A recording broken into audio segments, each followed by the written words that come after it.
দুই ম্যাচের test series খেলার জন্য সাকিব আল হাসান এখন পাকিস্তানে।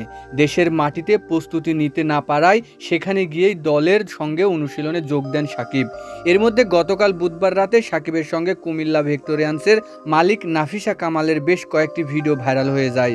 সামাজিক যোগাযোগ মাধ্যমে ছড়িয়ে পড়া ভিডিওগুলোতে নাফিসার সঙ্গে সাকিবকে হোটেলে যেতে দেখা যায়। এতে সৃষ্টি হয় নানান আলোচনা সমালোচনা। নেটিজেনদের কারো কারো দাবি সাকিবের সঙ্গে বিশেষ সম্পর্ক থাকতে পারে নাফিসা কামালের। এবার বিষয়টি নিয়ে কথা বলছেন সাকিবের সহধর্মিণী সাকিব উম্মে আল হাসান শিশির। বৃহস্পতিবার সামাজিক যোগাযোগ মাধ্যম ফেসবুকে একটি স্ট্যাটাস দেন তিনি। পোস্টে নাফিসার সঙ্গে সাকিবের বিশেষ সম্পর্ক থাকার গুঞ্জন উড়িয়ে দেন শিশির। পোস্টে শিশির লেখেন, আপনারা নিজেদের পছন্দ অনুযায়ী মতামত জানতেই পারেন, সেই বিষয়টি নিয়ে আমার কিছু বলার নেই। সবারই মত প্রকাশের স্বাধীনতা আছে। তাকে অর্থাৎ সাকিবকে যত মন চায় সমালোচনা করুন, তবে সেটা যেন আমাদের সম্পর্কের সঙ্গে না জড়ায়। সে দারুণ একটি স্বামী ও বাবা। সে সবসময় আমার প্রতি সৎ ও অনুগত। সে এমন কিছু করবে না যাতে আমি কষ্ট পাই।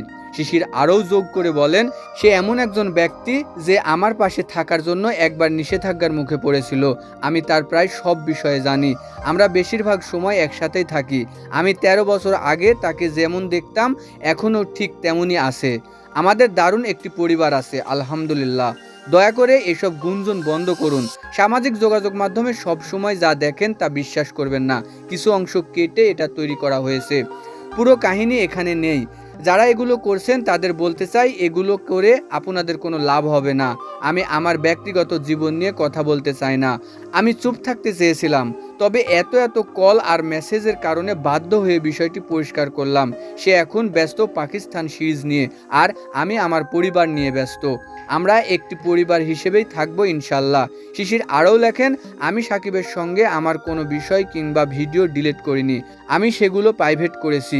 ছবি কিংবা পোস্ট কোনো সম্পর্ককে বিচার করে না। প্রিয় দর্শক, আজকের মতো এ পর্যন্ত। সবার আগে সকল খবর পেতে ভিজিট করুন নিউজ টিভি বাংলা ওয়েবসাইট। সেই সাথে চোখ রাখুন নিউজ টিভি বাংলা ফেসবুক পেজে।